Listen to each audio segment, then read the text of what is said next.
yogis. I'm Kathleen, and I'm here to share a little bit of breath work around fire element. And fire element really, as I've learned it from the teachers I'm learning from, is a lot about firing up, moving around, churning our energy to transmute it from one thing to another. And so we can even think of the process of digestion of food as one example of how fire element works. I think about how in order to transform food into energy or waste, we have these organs that are working all the time, pretty much, to transform, transmute, shift, and discern, like what is meant to be put back out in the bloodstream, and what can we eliminate and get rid of. And so fire element as a practice, it carries that type of transformative energy with it.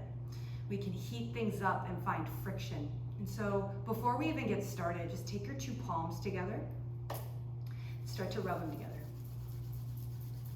And maybe you've done this many times, or maybe it's your first time really exploring, but as you rub faster and faster and faster, you might start to feel heat. You take that heat, place your two hands on your low belly. Take a few breaths in and out here.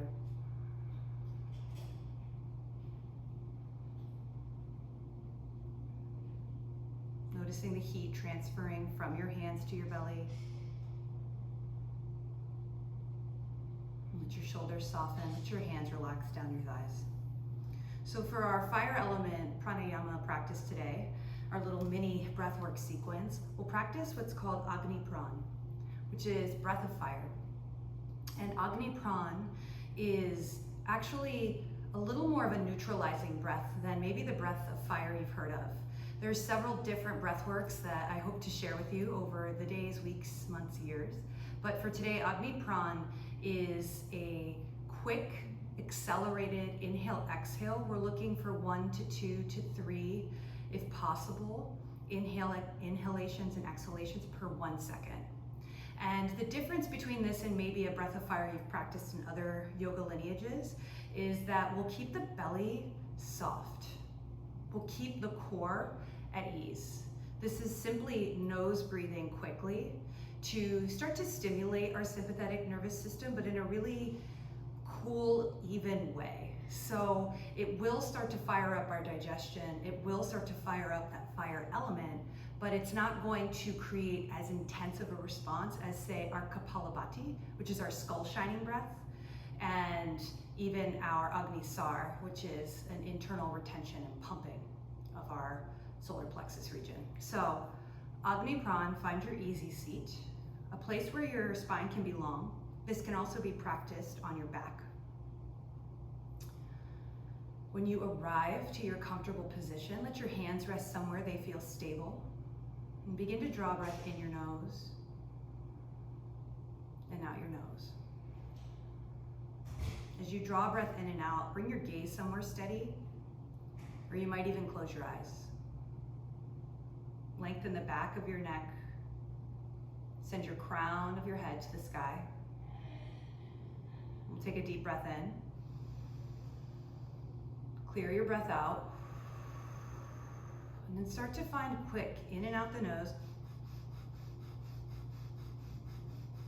And instead of pumping the belly, think of softening the belly.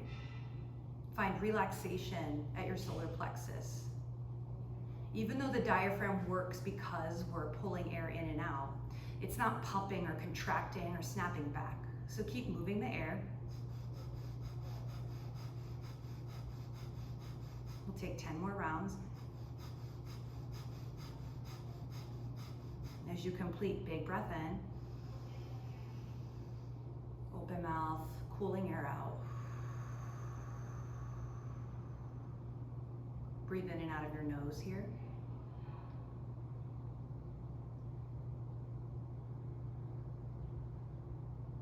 Take 2 more rounds.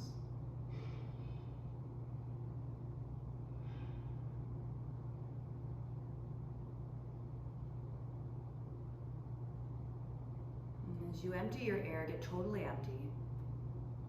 Draw a big breath in. Clear the breath out of your mouth. Take half of an inhale, and let's begin. Last round. Focus on softening the jaw and the shoulders. The belly is soft. And you're moving that air quickly.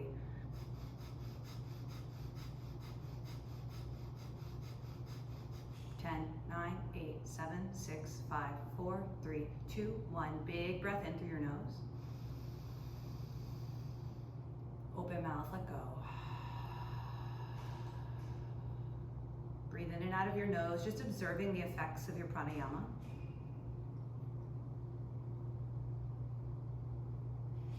You might notice and observe how the solar plexus region, this region right above your navel, between your ribs, feels. And if you care to continue, you can restart the video, you can turn me off and continue on your own. You can practice this anywhere from 30 seconds at a time to 3 minutes at a time to maybe building over time. But always start slow with your pranayama. Always make it sustainable. Make it something you can come back to, not something we, in light of fire element, we burn out on, right? We want to build sustainable fire, the type of fire that keeps us coming back because we know we can, because we're starting to find more confidence. And that's really what fire can help us do, is transform our fears, transform our uncertainties, and start to transmute them into the nutrients we're looking for, the self-confidence, the sustainability, and really this joy for being here. So thank you for being here.